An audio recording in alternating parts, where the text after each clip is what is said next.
नदी निकट को भोजी करने को आसी पानी रे गाधौथुबा बेले 2 जण आईटीआई छात्र नदी पानी रे बुड़ी जाई मृत्युवरण करिसंती। एपरि अघटन घटिछि राउरकेला कुएल नदी झीरपाणी घाटरे।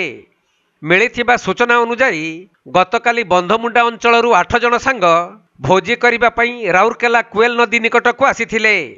आउ झीरपाणी घाटरे गाधौथुबा बेले 2 जण छात्र पानी रे बुड़ी जाइथिले। यह देखि अन्य सांग माने सेमानकु उद्धार करने को चेष्टा करथिले मध्य विफल होइथिले।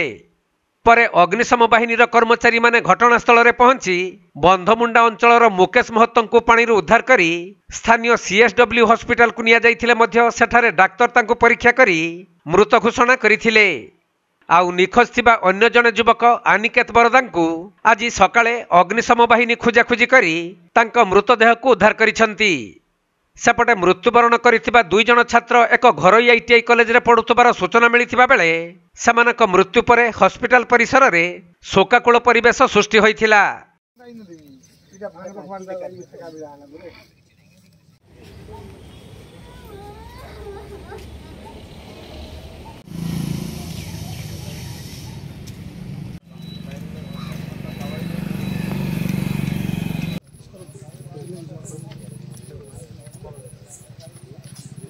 राउरकेलारू चंदन सामंत सिंहारंक रिपोर्ट, कोणार्क लाइव।